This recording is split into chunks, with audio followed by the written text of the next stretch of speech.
Mr. Chair, what can I say? I'm not sure my good friend, the ranking member, would recognize a bipartisan bill, because this one truly is.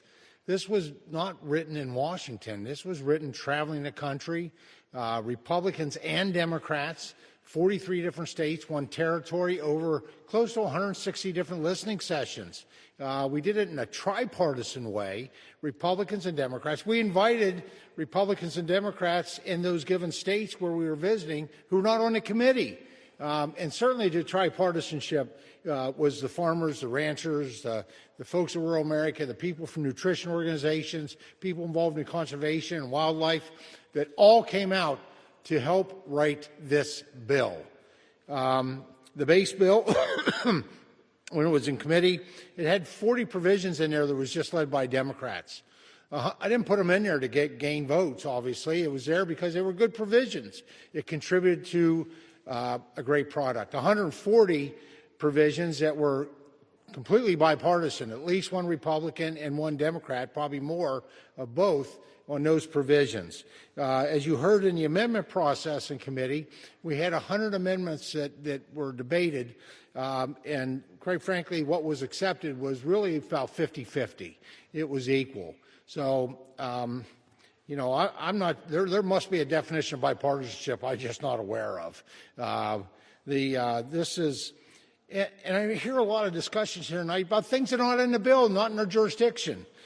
Things like financial assistance. Hey, I helped lead the first financial assistance over a year ago for our farmers, and we need more, but it's not within the scope of the Farm Bill. I hear about E15. I don't think that's such a bad idea, year-round E15, but that's energy and commerce. That's not the Agriculture Committee. I hear about trade. Well, trade is ways and means. I will say we did double foreign market development and market access program, which is tools to help our farmers take access to trade, but we don't have trade itself in our jurisdiction. And there are no snap cuts.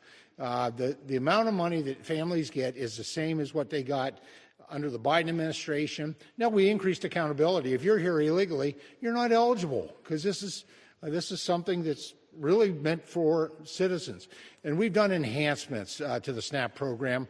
We're going after criminals within this Farm Bill, looking at increasing technology with the EBT cards to prevent misuse of it, enhancements, dairy incentives, adding protein incentives with SNAP. And so, this is a great bill. This is a bill for today. This is a bill also for tomorrow. And I'm proud of the bipartisan work went into it. I'm a little disgusted, actually, by the politics that have come into this. You know, folks that are running for higher office or they're looking to November. I don't look to the November. I look every day to how we can help our farm families, our ranch families, forestry families, and the everyday Americans who pick up the tools of agriculture, be it a knife, fork, or spoon. And so I do appreciate the opportunity to be able to bring this bill forward and encourage, in the end, a positive vote. And so, Mr. Chairman, I yield back the balance of my time.